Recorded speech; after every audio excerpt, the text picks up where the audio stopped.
Meu nome é Miranda Wallace, tenho 30 anos, e minha família acabou de fechar a porta na minha cara mais uma vez. Ontem o celular vibrou com uma mensagem da minha irmã: não apareça na festa de aniversário da mãe. Você não é bem-vinda. As palavras doíram como um tapa, mas não eram novidade. Há 6 anos, sou a pária, a filha que apagaram da história por ousar seguir meus próprios sonhos, sonhos que chamaram de infantis. Achavam que eu desistiria, que meus designs nunca viriam à luz. Enganaram-se. Minha marca de moda construída do zero, já é um nome que não podem mais ignorar.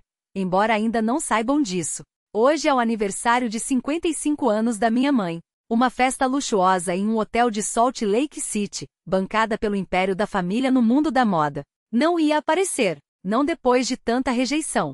Mas então chegou outra mensagem, de um desconhecido: seu nome está na lista de convidados. Esteja lá. Meu coração disparou. Quem me incluiu? Por quê? Segurei o diário da minha avó, suas páginas cheias de esboços que alimentaram minha determinação. Ela acreditou em mim, ao contrário da minha família que só me viu com desprezo. Decidi ir, não para implorar por aceitação, mas para mostrar que não sou invisível. Na festa entrei em um mar de olhares hostis. O veneno no olhar da minha irmã, o gelo nos olhos da minha mãe. Até que o vi, o maior investidor deles, me observando do outro lado do salão.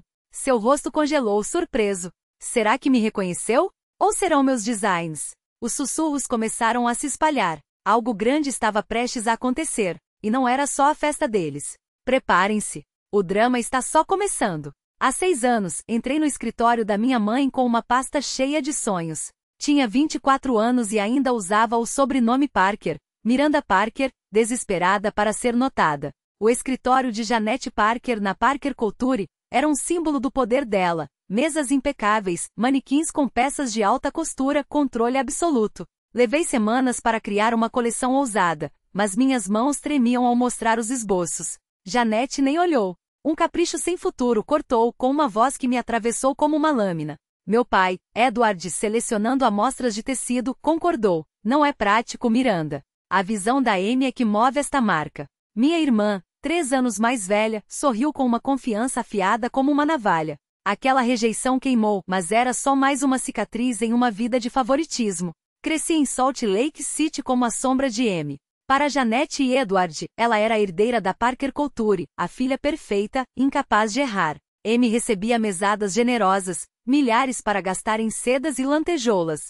Ganhou uma máquina de costura de primeira linha, foi mandada para Parsons School of Design com todas as despesas pagas, até voou para Paris Fashion Week para estudar tendências.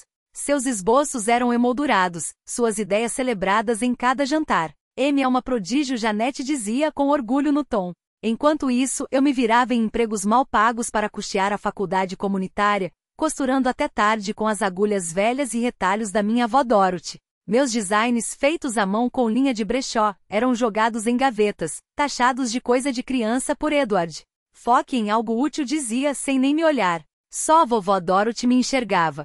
Você vai revolucionar a moda, Miranda, ela me dizia, enquanto tomávamos chá de camomila, sua voz firme, inabalável diante das dúvidas deles. Aos 10 anos, ela me deu seu diário, repleto de esboços ousados, silhuetas fluidas, estampas audaciosas, sonhos que sua própria família, inclusive Janete, havia esmagado. Escreva seu próprio futuro, escreveu na dedicatória com uma caligrafia segura. Ela morreu quando eu tinha 16, mas suas palavras permaneceram, uma centelha que ninguém pôde apagar. Eu me esgueirava nas aulas de costura de Amy, observando do fundo, decorando pontos que praticava sozinha. Aos 12, criei meu primeiro vestido, os dedos sangrando de tanto costurar à mão. Aos 15, fiz um vestido de noite com sobras de tecido. Cada peça que mostrava a Janete ou Edward recebia a mesma resposta. Amy é que tem talento, enquanto seus olhares deslizavam para ela como se eu nem existisse. O favoritismo não era só indiferença, era uma parede intransponível. O quarto de Amy transbordava de tecidos novos. Seus esboços iam para galerias. Cada capricho dela era bancado. Eu trabalhava dobrado para comprar um rolo de algodão. Meus sonhos eram montados em momentos roubados. Nos jantares, Amy era a estrela. Seus últimos designs rendiam elogios, minhas ideias, silêncio ou desdém. Por que você não pode ser mais como a Amy? Edward perguntou uma vez com um tom que não deixava espaço para réplica. Parei de tentar conquistá-los. O diário da vovó virou minha âncora, sua crença em mim, a única validação de que precisava. Eles vão enxergar seu valor, ela prometeu, sua mão quente sobre a minha. Aquele dia no escritório de Janete, 6 anos atrás, foi a gota d'água. Minha coleção não era só esboços, era minha luta para ser mais do que um pensamentozinho tardio. Quando Janete a chamou de frívola, e Edward endossou a visão de M, cada humilhação da infância voltou como um soco. Cada esboço ignorado, cada mensalidade não paga, cada vez que escolheram ela. O sorriso triunfante de M doía mais do que suas palavras. Seu sucesso foi construído sobre o preconceito deles. Não supliquei. Não quebrei. Guardei minha pasta, saí da Parker Couture e jurei nunca mais buscar a aprovação deles. Naquela noite, em um apartamentinho, abri o diário da vovó. Suas palavras brilhavam mais forte do que qualquer rejeição. Não era mais Miranda Parker, não a filha descartada deles. Adotei o sobrenome Wallace e prometi erguer a Atelier Wallace, uma marca que não poderiam ignorar. Janete e Edward achavam que eu sumiria, que meus sonhos desmoronariam sob o peso deles. Não sabiam que eu havia estudado cada falha deles, tendências ultrapassadas, designs rígidos, uma marca engessada no passado. M, a princesinha mimada, nadava no favoritismo, mas eu estava traçando meu próprio caminho, alimentada pela fé da vovó, pronta para ofuscar o império deles. O ateliê em Sugar House cheirava a tinta de tecido e café de madrugada. Agora eu era Miranda Wallace, 24 anos, sem vínculos com os Parker. Aquele espaço apertado e mal iluminado foi onde a Ateliê Wallace nasceu. Sem investidores, sem apoio, só eu, uma máquina de costura de brechó, o diário da vovó Dorothy e uma determinação inquebrantável. Suas palavras, escreva seu próprio futuro, me impulsionavam nas noites sem fim, nas contas no vermelho, nos jantares de miojo. Os comentários de Janete, um capricho sem futuro, e as críticas de Edward, impraticável, não doíam mais. Agora eram combustível. Não costurava pela Ateliê Wallace para provar que eles estavam errados. Costurava para provar que a vovó estava certa.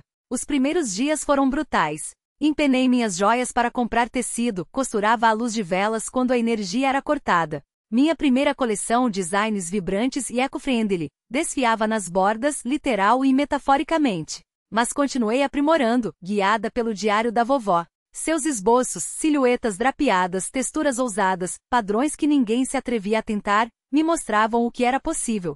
Ela também havia enfrentado a mesma rejeição da família, inclusive de Janete por sua visão inovadora. Esse legado me movia. Não estava apenas criando para mim, estava carregando o sonho dela.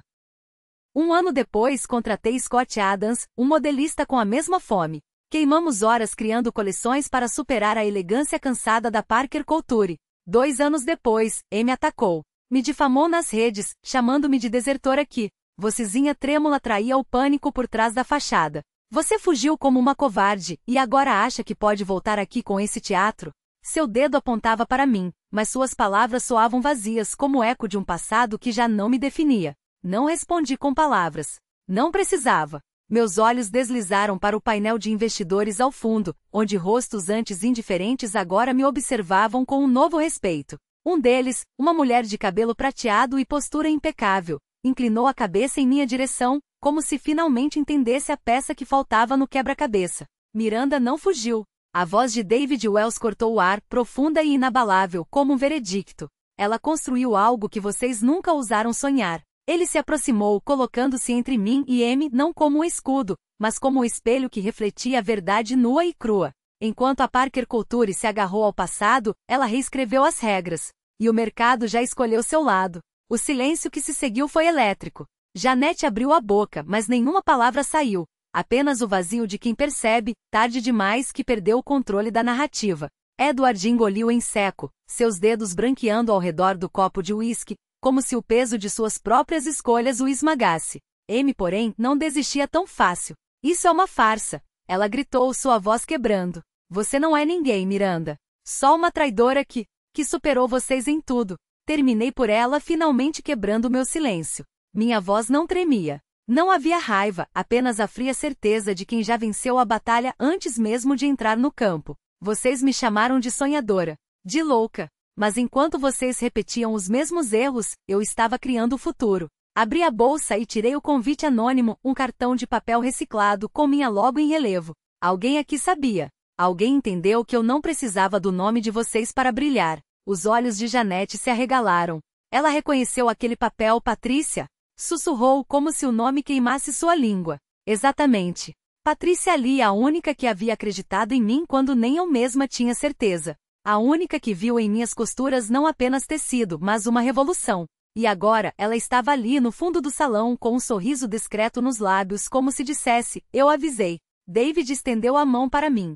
Vamos, Miranda. Há pessoas que gostariam de conhecer a mulher por trás da Atelier Wallace. Seu gesto não era um convite, era uma coroação. Amy tentou me agarrar pelo braço, mas suas unhas apenas arranharam o ar. Você não pode fazer isso. Ela choramingou, mas seu protesto se perdeu no burburinho dos convidados que já se aproximavam, curiosos, ávidos por uma história melhor do que a farsa que a Parker Couture havia se tornado. Janete e Edward ficaram para trás, congelados em seu próprio pesadelo. O império que construíram com sangue e orgulho desmoronava não por um golpe meu, mas por sua própria cegueira. Quando saí do salão, não olhei para trás. Não havia nada ali que eu quisesse levar. Mas enquanto as portas do hotel se fechavam atrás de mim, ouvi o eco de uma risada leve, triunfante, familiar. Era a risada de Dorothy. E dessa vez, eu ri junto. Uma lição gravada a fogo. O talento não se sufoca, a ambição não se domina, e o legado que você despreza hoje será a força que o esmagará amanhã.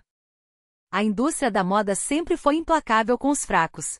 E Parker Couture, outrora intocável, revelou-se frágil demais para sobreviver à sua própria arrogância. Enquanto seus salões esvaziavam e suas coleções envelheciam nas prateleiras, o Atelier Wallace florescia, não por acaso, mas por escolha. Cada costura, cada tecido sustentável, cada peça que desafiava o convencional era uma declaração. O futuro pertence aos que ousam reinventar, não aos que se apegam ao passado. Os jornais não economizaram tinta. A queda de um império. Como Parker Couture perdeu o rumo e estampava capas, enquanto Miranda Wallace, a revolucionária que a moda precisava, ocupava páginas duplas. As redes sociais, outrora terreno de M para semear veneno, agora vibravam com hashtags como hashtag Atelier Revolution e hashtag Sustainable Chic.